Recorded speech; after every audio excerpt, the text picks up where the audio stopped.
Hello, I'm Chylli from channel Chylli, also known as Try, and we are back with more Depersonalization. We are going to get right back into Padrich's mansion now.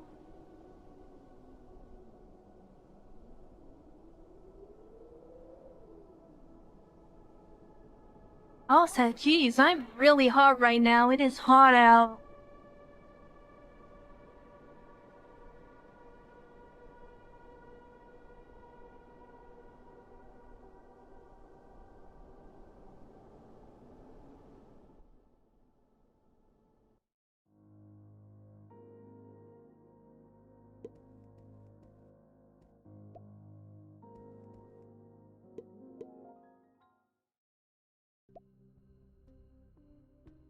Anything could go wrong during the rite. I advise you to take a few steps back for your own safety. Right, I'll help if that does happen.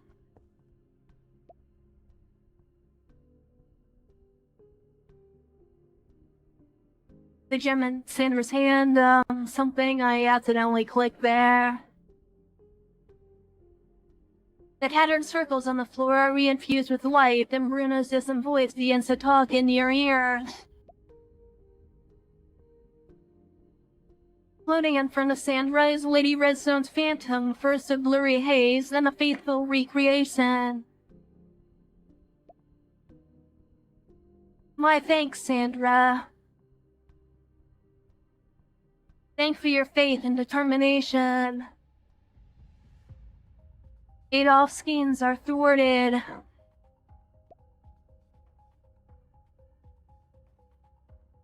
I'd be dishonest of me to deny the fact that his words had seized me in a moment of doubt. This Adolph did have a tongue of silver. Do you know what he needs for the gem, my lady? Adolph. He was a man who enjoyed the company of friends wherever he went, both those in high places and low. To him, the world was like a grand social banquet, where he found not a single guest who he couldn't befriend with for his own benefit. In that term, he was more formidable than Padrich. His facade was such that even I, with the aid of the gem, could not pierce through. And the man I saw in the memory 8 years ago was the same Adolph you just saw now with your own eyes. As if even time itself couldn't touch him. A true mystery he is. Your path might cross again in the future. Pray, be cautious. We would. There's another thing I need to tell you, Sandra. I'm sorry, but I hope you forgive me to be here at the cost of your life force. You've used my brooch well, and I'm so glad that I made the right decision to leave to you. Stay safe, my child, and be strong. The magic circle flickers to life with fiery brilliance, casting Lady Redstone's soul into a blaze. Drifting above, her gaze is imbued with a hint of lingering sorrow. Though countless words remain unspoken, time forbids their utterance. Enveloped in the warmth of flames, her gaze shifts towards you.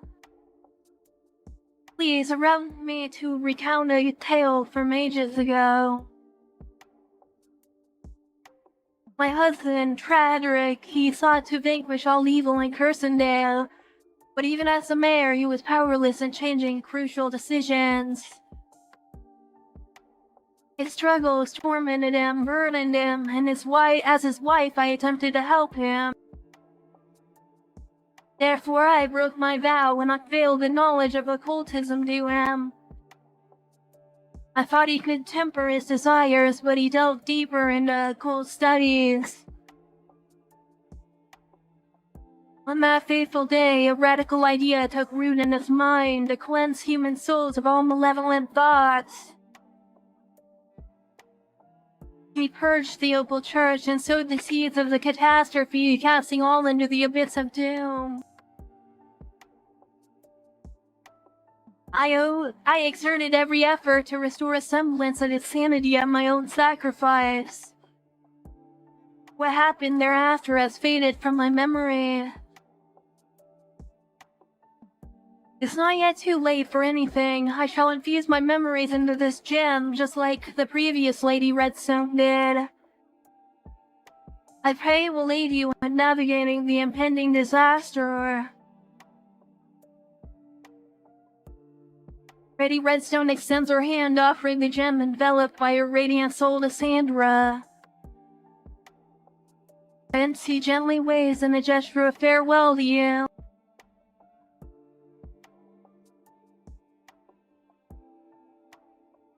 Sandra, you've always been like a daughter to me. I sense your deep love for Bruno. But remember, love isn't just about being open, it's about enduring with unwavering patience. Within the flickering flames, Lady Redstone's figure gradually dissolves. Dear Sandra, please forgive me for leaving you so soon. Even though I'm gone, my prayers will always be with you. May my blessing reach you and protect you.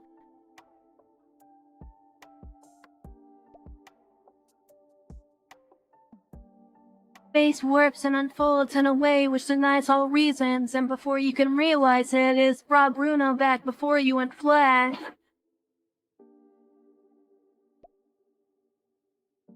Bruno! You look at Sandra, whose eyes now glimmer like dew on storm-stricken leaves.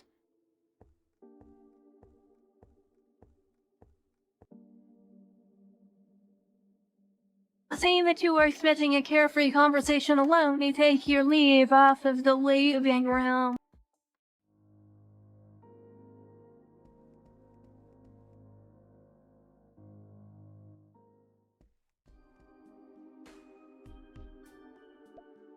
Help me. You hear the cry once more, this time much closer to where you stand. The lantern bursts out an even brighter flare, which points toward a device nearby.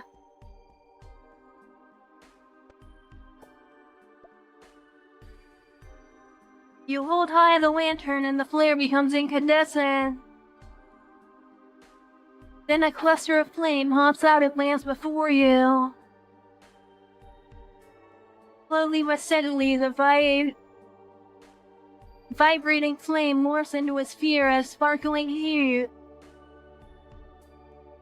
You finally see its shifting countenance, which now looks at you and speaks with a melting gap which you assume is the mouth. Please, can you break the lantern? I'm trapped there and I need your help to be free.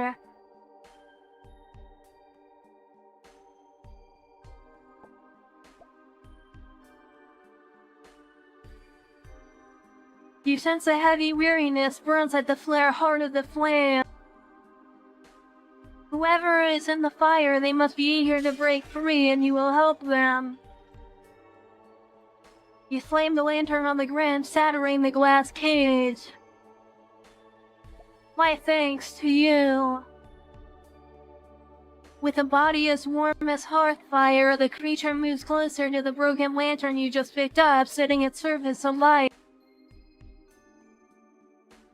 Embraced by flame, the lantern somehow does not scorch your hand, and in a moment is forged anew. I wish to leave this place and see more of the world. Just summon me when you need my power, and I will be happy to be of service.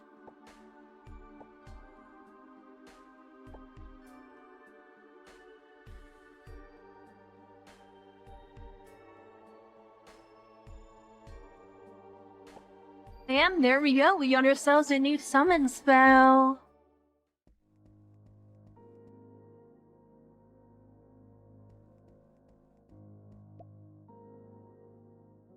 Is it really you, Bruno? Tell me, is everything alright?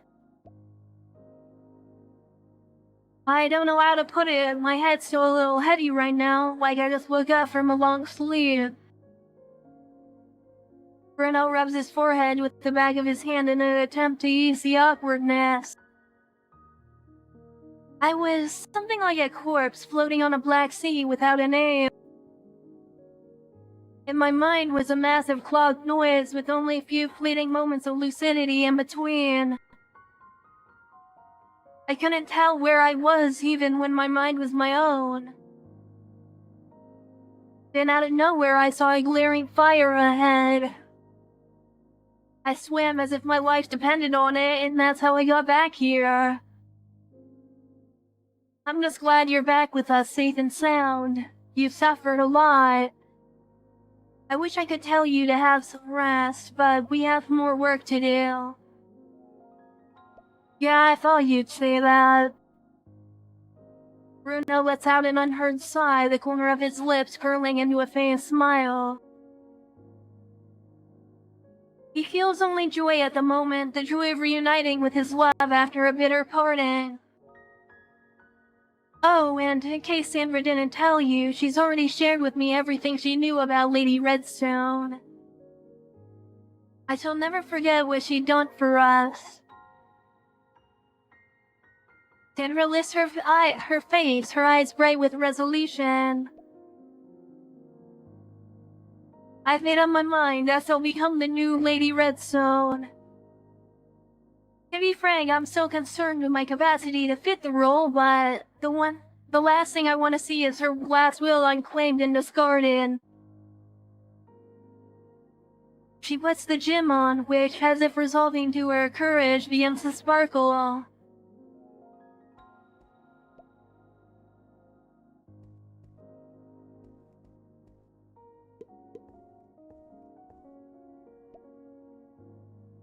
Sandra looks the same, but you sense something new and familiar on her. The silent wisdom, the penetrating insight, the bottomless arcana, all of which you have seen on the Lady Redstone. After some contemplation, Sandra looks at you. The gem's memories granted me a peek into Padrich's plan. He had seen with his eyes a ritual magic from Constantine, a magic that is able to communicate with the deceased. It can also bring back the dead from the underworld, yet the revived would remain as spider-like creatures. Eventually, Padrich decided to work with Constantine, regardless of the lady's admonishment. You notice then the dissipation of Sandra's mysterious air. I'm sorry, this is the best I can do right now. Sandra lets out a quiet sigh. She had hoped for more from herself. It's alright, time's still on our side. Let's take a break and review what has happened so far. Right, we'll move when the sun's out. You endure the night by taking turns and keeping sentry. When you wake up again, the morning sun is slanting through the window. The marks the beginning of your 5th day at Cursenday.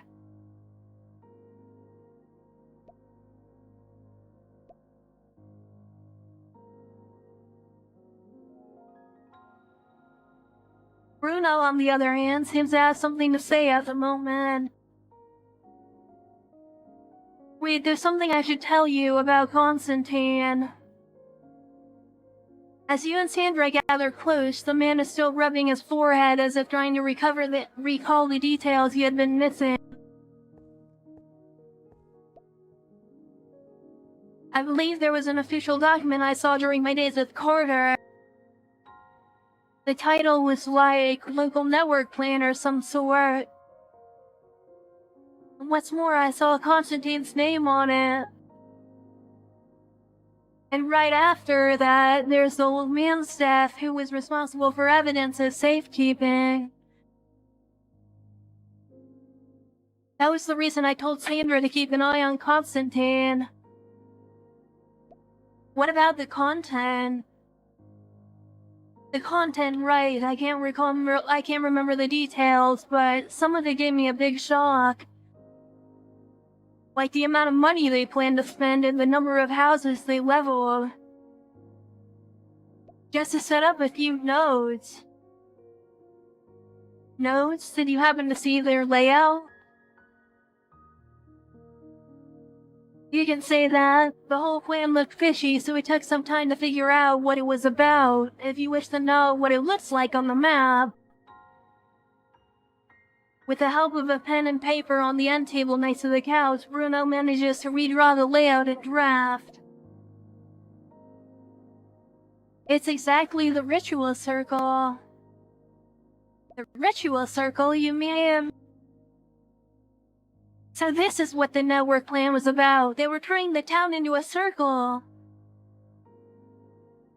It's my shop. Look, it also has a node mark on it. No wonder Constantine went out of his way to check the cabin. And it also explains the ambushing monster. Much still remains to be learned about the circle, but first we need to stop the riot. And that gives rise to the question of how. We need to destroy the nodes and locate the core. That's 2 tall tasks in a row given how little time we have. We don't have much time. To be frank, I'm not sure if we can make it. It's better for us to split. We'll need to get as many helping hands as possible. It's risky, I know, but time is a bigger concern right now. Right. Now that we have the gem's power with us, we might be able to find where the core is. I'll go with Sandra. Getting the gem to work strains her mind, so she's better accompanied. I hate to say it, but this leaves the sabotage work to you. Think you can handle that? Of course. Good, I know I could count on you. Take care of that. You too. Bruno and Sandra leave the manor after a quick confirmation of their target location.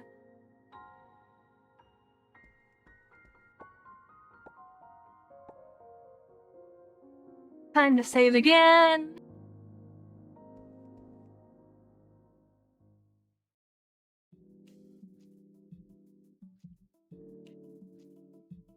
And now it's the 29th.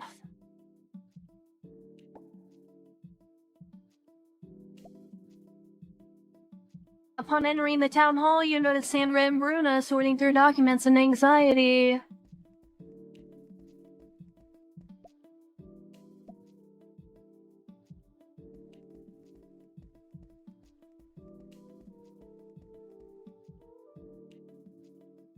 We still can't do the email.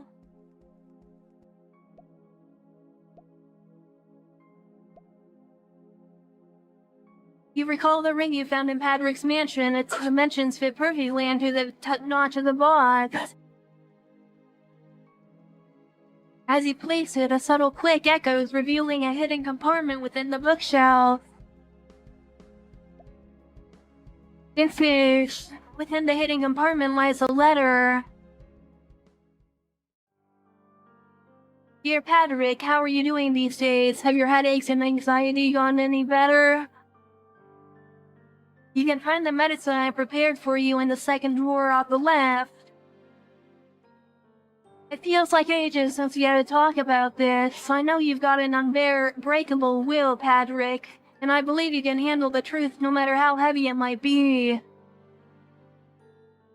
By the time you read this letter, I might not be around. I understand how much pain and guilt you're carrying, but trust me, it's not all on you. Blame those foggy-ish politicians, the greedy businessmen, the ruthless thugs, and even me for not guiding you in the right direction in time. Many people in Cursenday have trodden the same path as you. You're capable and resilient, but even someone like you can't shoulder the burden of reviving Cursenday alone. It's a rough, twisting road full of unknowns and hurdles. Despite your strength, I'm worried you might not make it to the end all by yourself. I feel so much frustration and regret that I can't be there on your side. But everything I've done is for your dream, for ours, and to save the countless souls of Cursenday. If it's for your sake, I'll do it I'll do it without hesitation, no matter the cost. I'll pull you from the fire, even if it means sacrificing my own life. Please don't grieve for me, my love. I've turned into a guiding light, leading the way through the dark. By the time the world wakes up, I might have burned out completely, but even if it's just a flicker remains, I'll be there beside you. Love always, Helen. Traces of tear stains linger at the bottom of the letter, alongside imprints where fingers once gripped the paper tightly. A faint spark rests on the corner of the envelope. As you finish reading, the letter suddenly bursts into flames, the spark transforming into orange embers that gradually fade into the air.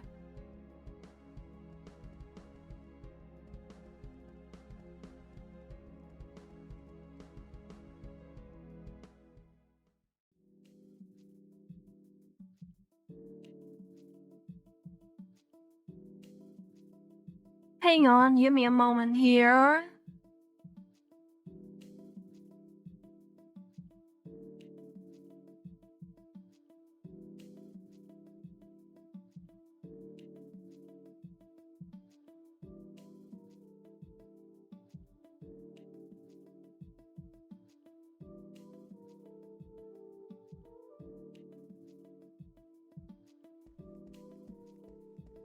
Okay, I was looking at the guide to make sure I wasn't missing anything. Or, well, I definitely am missing stuff, but not missing stuff I can still get.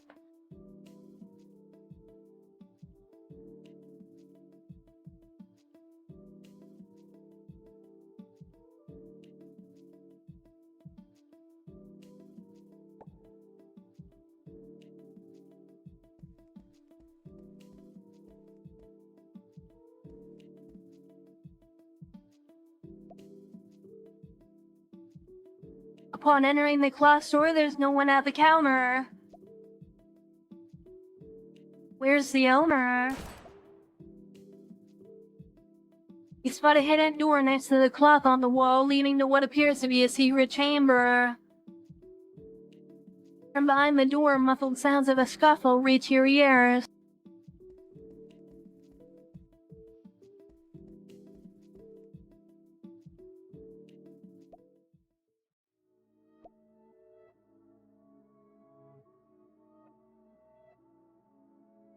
What's going on in here?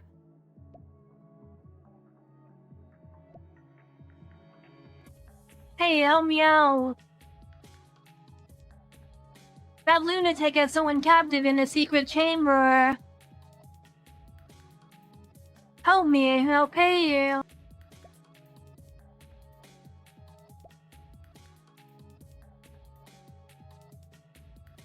No, stop. That man isn't human at all. It's a monster. If you let it loose, it'll kill us all. Harrison, I can't believe you found your way in here. I should have known earlier why... How else could you have such knowledge of this strange tech? At this moment, your gaze shifts toward the captive man inside. He looks frail, his body marked by the toll of prolonged imprisonment. Unresponsive to the conversation unfolding around him, he meets your gaze with an impassive stare.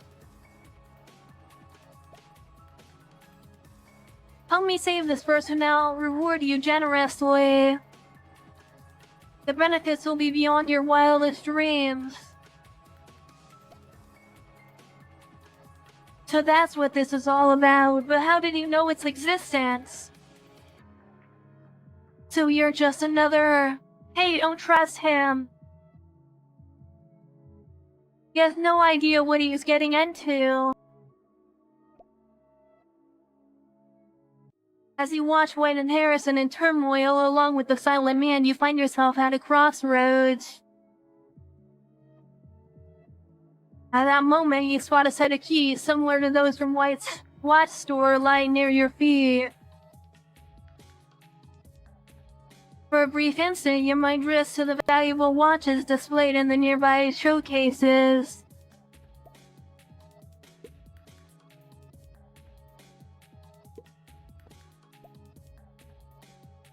A smart move.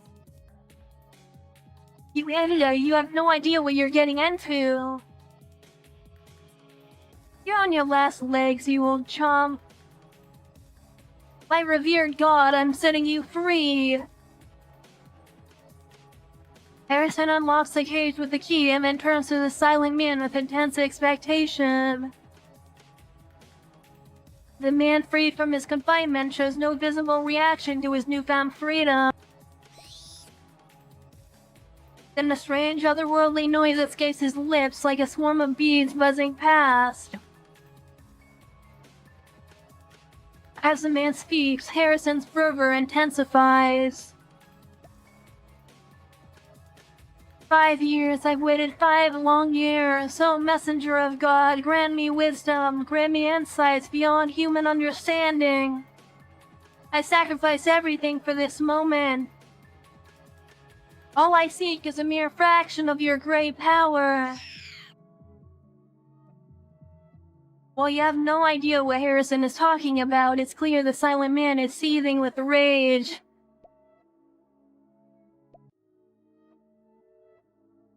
This is wondrous. Just like in the mural. Despite Harrison's praise, the monster remains enraged. You feel its hostility radiating from it. As your gaze locks onto the creature, a flash of the mural you saw earlier on the computer fills your mind. The figure depicted, venerated by his followers, now stands before you in the flesh. Echoes of the supplication beneath the mural rush into your thoughts, urging you to surrender without resistance.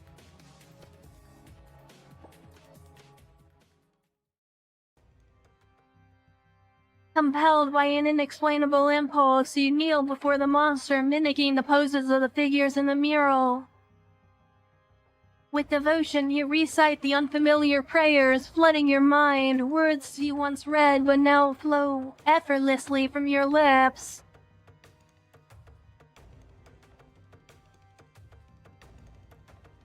Go out among men and find the ways thereof, that he in the gulf may know.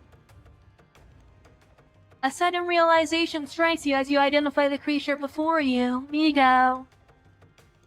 Originating from Pluto, this extraterrestrial race arrived on Earth as early as the Jurassic era. Disdainful of humanity, they sought resources, following the commands of their god while keeping their existence hidden. To the crawling chaos, mighty messenger, must all things be told, and she shall put on the semblance of man. The waxen mask and the robe she hides, and come from down from the world of 7 suns to mock. Migo seems satisfied with your submission. It also senses that you possess knowledge of their history. His buzzing voice joins yours, reciting the final segment of the prayer in unison. Yeshav Migras, the black goat of the woods with 1,000 young. Upon regaining consciousness, you find the room empty with everyone gone. At your feet lie the rewards bestowed upon you by Migo. Alright, give me a minute here.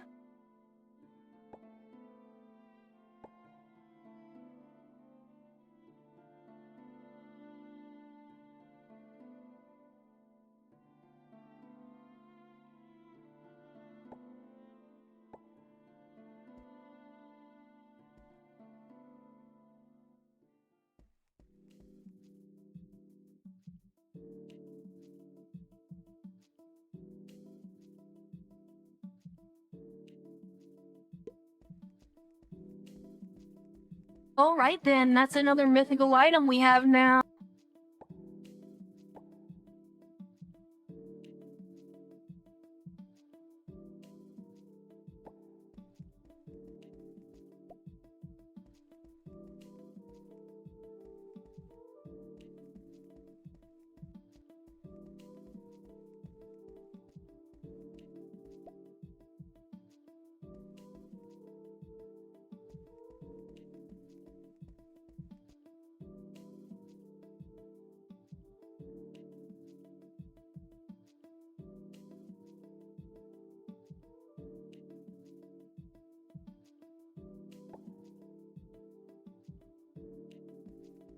Alright, so that was one of the events I wanted to do. I don't think we could do the other one yet. Run assess through books, occasionally verifying details with Sandra. How's it going? We found a map detailing the infrastructure project. From it, we found information indicating underground excavation. However, the address has been erased. So based on what we know, we suspect that the ritual site may be hidden beneath Cursenday. However, the challenge is, the underground network dates back to the town's establishment. It got expanded over time by smugglers, slave traders, and gangsters, and now it's like a massive maze. Bruno and I are diving into the town's history, trying to find a map of the underground passages. The ritual site must be somewhere within this network, linking all parts of it to town.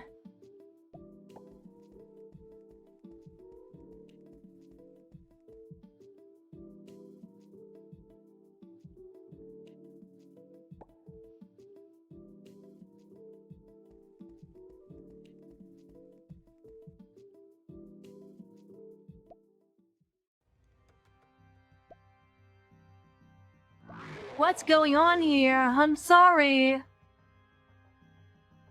I'll put the money back in the donation box. I won't ever do it again. Hey, don't just stand there, do something. While speaking, the figure in the black robe moves its spiky limbs toward Philip. Terrified, Philip points toward you. He made me steal the money. It wasn't my idea. He runs too hastily and stumbles. Suddenly, several Molotov cocktails are hurled at the man in the black robe. Engulfed in flames, the man lets out sharp shrieks and soon falls silent once more. At that moment, a man steps out from a room in the church. Marcel? Monster? Why would a monster appear in the church? Just calm down, we all see the monster. Can someone lend a hand here? What are you doing here, Marcel? Later said I could crash at the pub after it closed, so I came back to take my stuff. I heard some noises outside. When I stepped out, I saw him getting attacked by the monster. I whipped up some Molotovs using old Joe's secret booze and lobbed them at the monster. Thank goodness you were here. Looks like my help does make a difference. Yeah, for sure. Can someone come and lend a hand? You're badly hurt. Let me get you to the hospital. Thanks, buddy. It's been a tough day. By the way, you seem familiar. Have we ever met before? Perhaps. Well, let's get moving. Lean on me so you don't strain that injured leg. You look different from the last time I saw you, Marcel. Oh, really? Maybe it's all because of her. Marcel assists Philip in leading the church. In the days to come, Philip might suddenly recollect the man who aided him.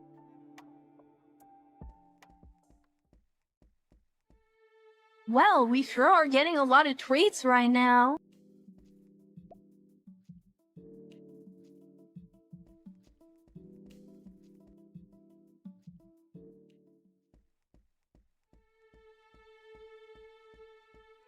Now let's go back down to the basement area, to the casino.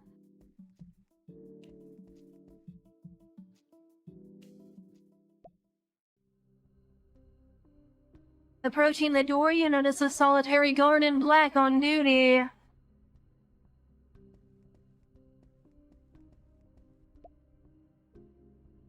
We're closed today, move along. What happened here? None of your business.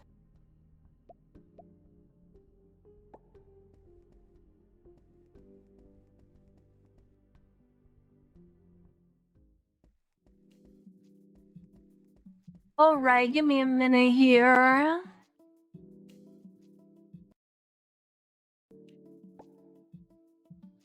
If we go to our clues.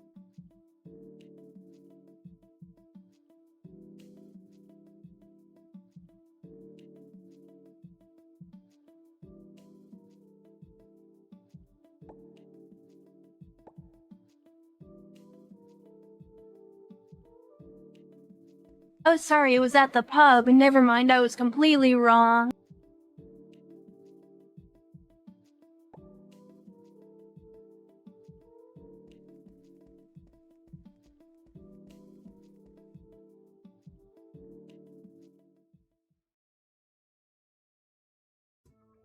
Once again, you encounter them in an unexpected way. In this very moment, the hardware store's owner's hand and the clock store owner's head are stored in 2 cylinders.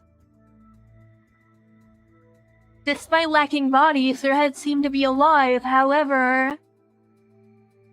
I've seen the mysteries of the world. Humanity is as insignificant as dust between the great old ones, and I shall leave those specks of dust to honor you.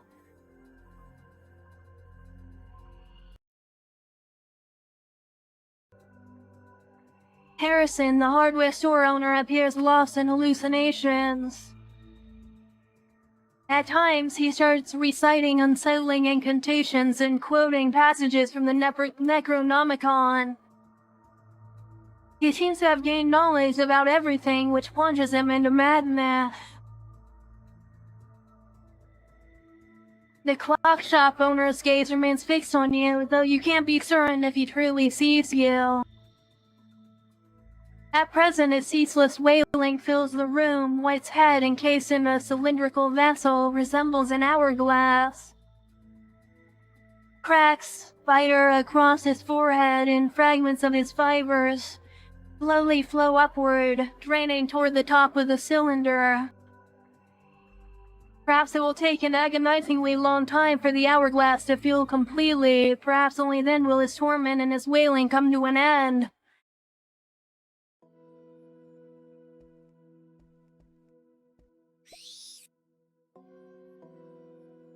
As soon as your fingers touch the cell phone, a dreadful buzzing sound pierces your mind. In a panic, you drop the phone as though discarding a box that holds a demon.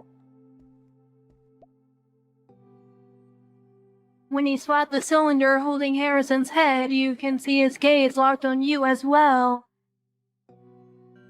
Hold on, have we met before? But never mind, it's not a big deal. Are you here for an autograph too? Sorry, but I don't have time for that now. Today's my last day running the shop. Tomorrow I'm off to Sweden for a fresh start. No discounts today. You're welcome to join me for the closing ceremony. Let's mark this special moment together.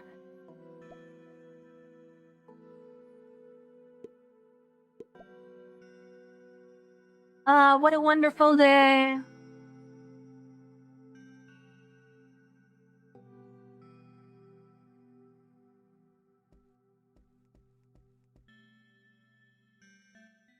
Alright, well, that was really weird.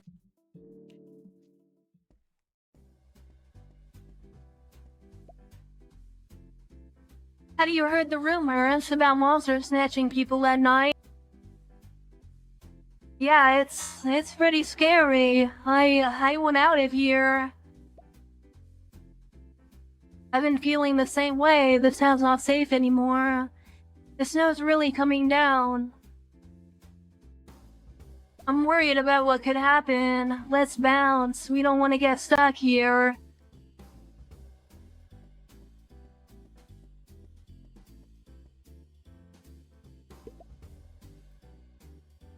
It appears that the newspaper office has expedited the printing of extra newspapers. One headline reads, "Hospital under siege by gangsters." Police department responds swiftly. According to the article, a huge number of gangsters in Cursenday have besieged the hospital, with many hospital staff being taken hostage or threatened. The article strongly criticizes the gangsters for disrupting order in Cursenday and urges townspeople to follow police instructions and unite against them.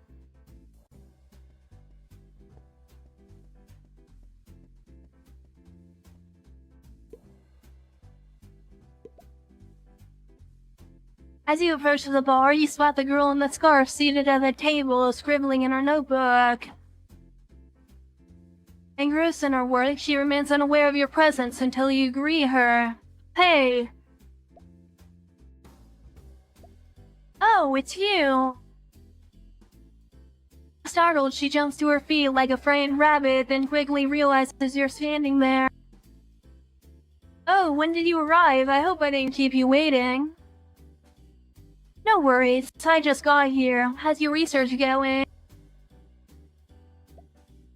"Well, about that..." Adjacent to her hand rests the novel, Hidden Secrets of the Gang. Its pages are adorned with bookmarks and notes inscribed with remarks. So a quick conclusion, the contents of this book are purely fictional. I see. To you, this outcome is inevitable when seeking historical truths within fiction. However, upon noticing your reaction, the girl offers a mysterious smile, her tone shifting in an unexpected direction. However, my research hasn't been for nothing after all. After all these days, I've confirmed something. While the stories in this book might be fictional, they seem to reflect certain historical truths. I sifted through the plausible details. Would you like to hear about them?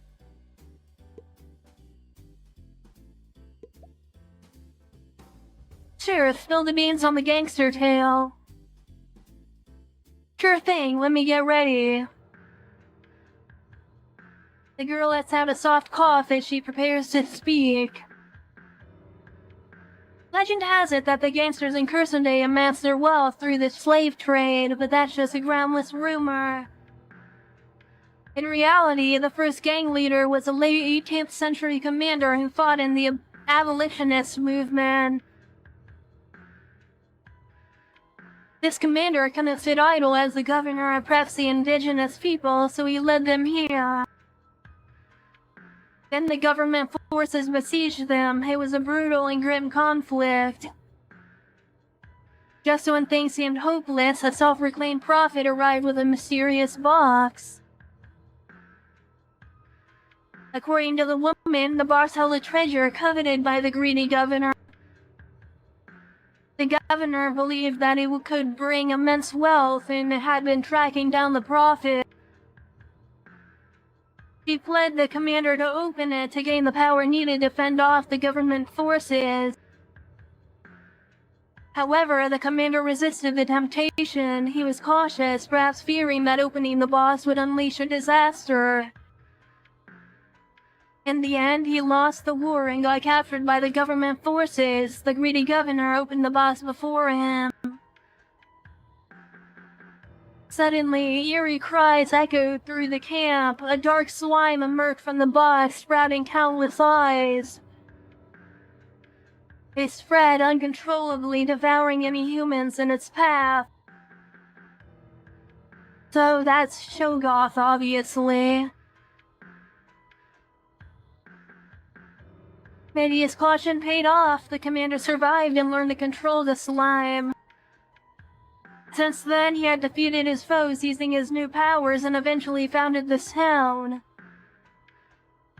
So in the end, the town was named after the prophet, hence the name Cursenday.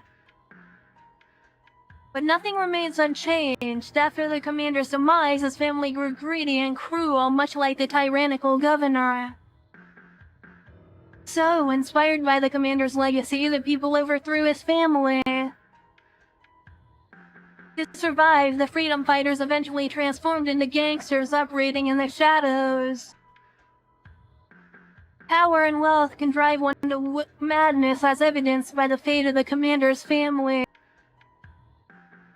Yet even as gangsters, their internal disputes persisted. To seize control of the family, one member struck a pact with a demon.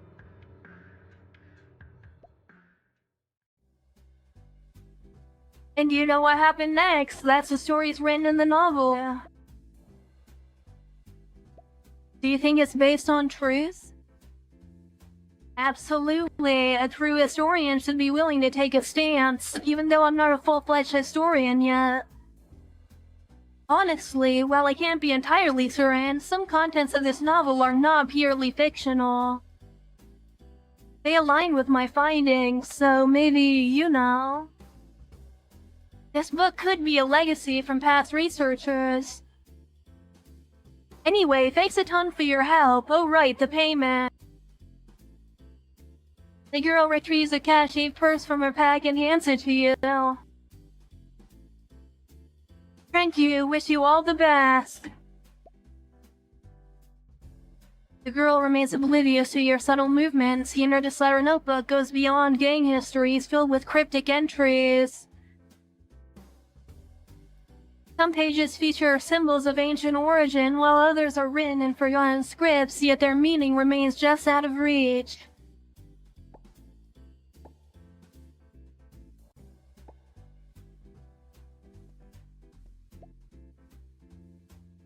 After a moment of hesitation, you decide to ask the girl about the cryptic symbols in her notebook. Your question causes her to give an awkward smile as if her private secrets have been unexpectedly exposed. You've got me, looks like I'll have to silence you. Just kidding. Besides my thesis, I've been tasked with gathering some materials. How should I put it? Something to do with mystery? Well, I'm not entirely sure. Either way, it shouldn't cause any trouble here. Don't worry, I'm not a troublemaker. The girl gestures innocently with a sweep of her hand. After a moment of thought, she tears a note from her notebook and hands it to you. Well, I'm not one to keep everything to myself. If you're curious too, feel free to take it and give it a read. Just a heads up, it might contain some evil stuff. Whether you want to take it or not, it's up to you. Thank you, I'll take it then. You accept the note and check its contents. The fame unease settles over you, and in return, you feel yourself growing more attuned to occultism.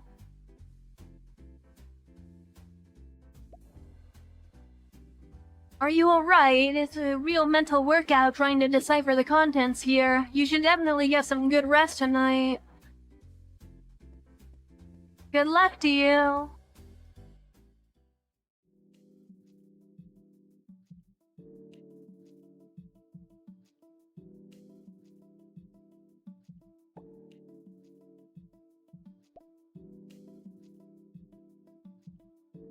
A multitude of police cars and black sedans are currently parked around the hospital. Nearby, Lux is busy making arrangements. Then you witness Ben being escorted into a police car by the officers.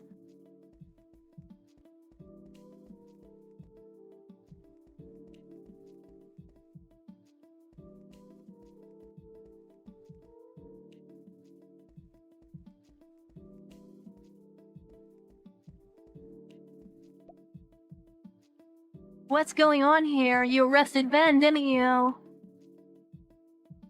Well, about an hour ago, Ben and his gang took over the hospital and had a clash with Constantine. They suffered heavy casualties. For reference, I'm pretty sure this is what happens if you choose the other path back when we went to the mayor's mansion. If we decided to go to the other place instead, we would have done this quest line. They suffered heavy casualties. When we got here, only Ben and his crew were around. Unfortunately, Constantine has fled.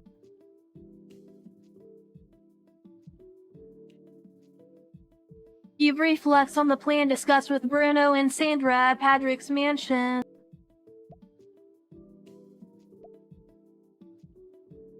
That explains it, I see.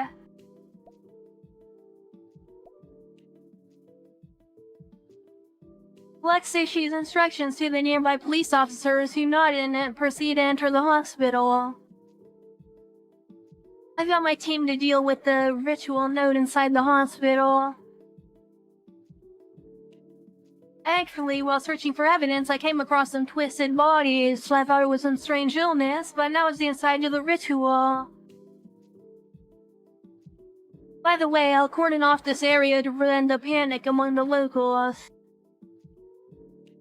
Constantine might be heading to the ritual site. Will you help us stop him? Lex gently shakes his head in response to your suggestion. I won't be joining. Bruno is better at hunting for clues and analyzing them, and I'm sure he'll find the key information. I'm heading back to the station to question Ben. And maybe get him on our side. If he can help us stop Constantine, we'll have a better shot at resolving this. I know this is not what a police officer should do, but we can't dwell on that now. Once you locate Constantine, I'll move in to arrest him. Sure, I'll inform Bruno then. Thanks.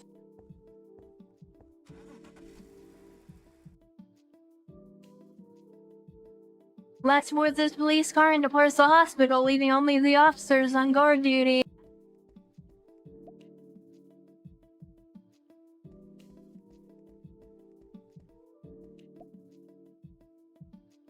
Wait, don't leave me here alone.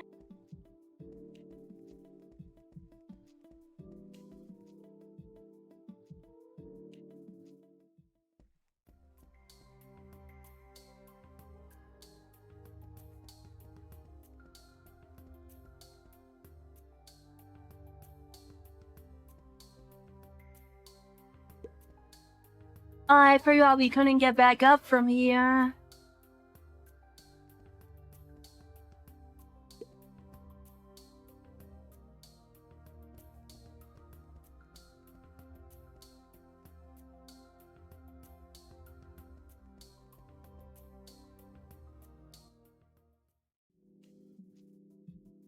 Alright, where do we go next, then?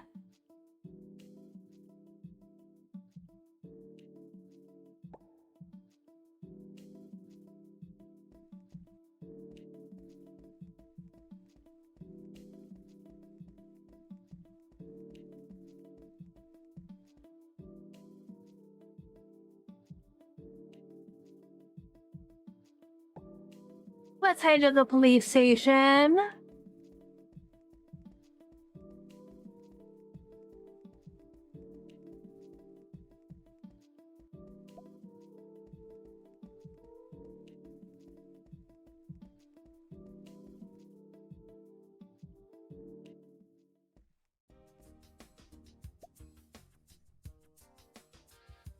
The sounds of Lex and Ben engaged in a heated discussion echo from the interrogation room.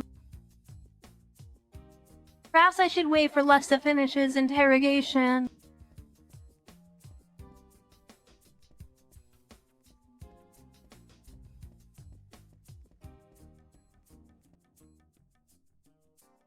Alright, there's not actually anything we can do here right now.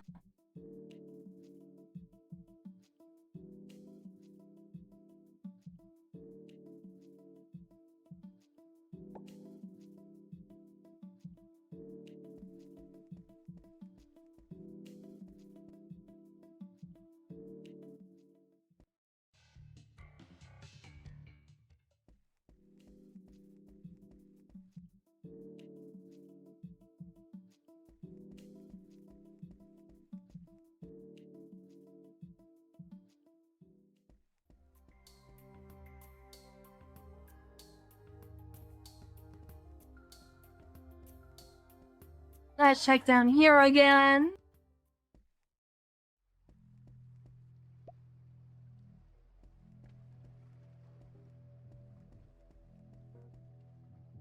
Unfortunately, we cannot get back in there anyway.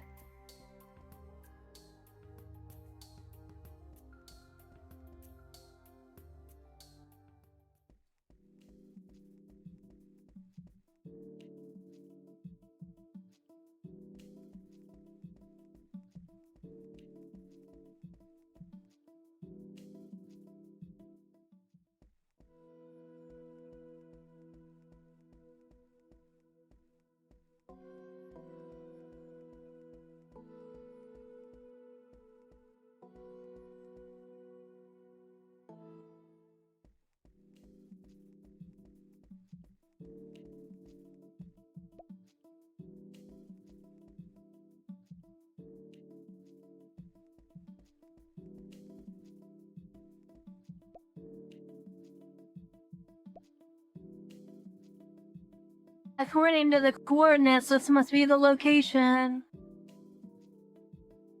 Surveying the area, you observe heaps of trash, discarded tires, and empty oil drums clustered in a specific corner. Apparently, this place has been overtaken by some vagrant. It should be just around here. Looks like I'll have to rummage through it. As you rummage through the pile of trash, a cloud of dust bellows up, resembling a brown mushroom cloud striking your face. This long neglected corner teems with fungi and decaying matter whose origins elude you. Countless cockroaches scuttle in and out as if tending to their own garden. Upon spotting you, they rush forward with enthusiasm. In panic, you brush off these overly enthusiastic cockroaches. It takes some time to quell the unease in your heart. Now the miniature ecosystem in this filthy corner is now fully exposed before you. The infestation of fungi and cockroaches here is noticeably terrible. Something is wrong. You move aside a metal bucket filled with murky water, and then you uncover a profound cavity beneath it, revealing an exposed fiber optic cable. Has someone already dug up this place before? In the light, you discern a skeleton near the pit, while faint rustling emanates from within. Come on, not cockroaches again! Fortunately, it's not cockroaches this time, and unfortunately, what appears in front of your eyes are several terrifying spiders.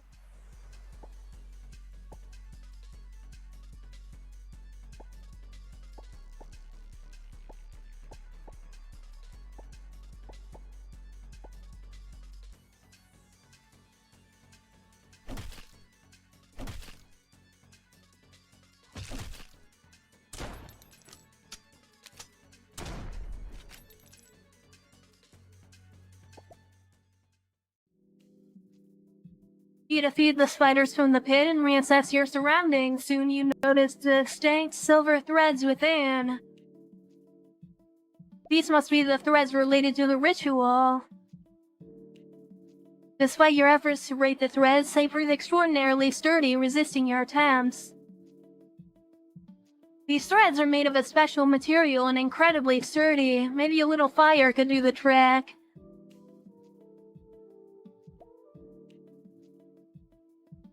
You sever the threads with fire, depleted of energy. The silver threads soon fade to gray.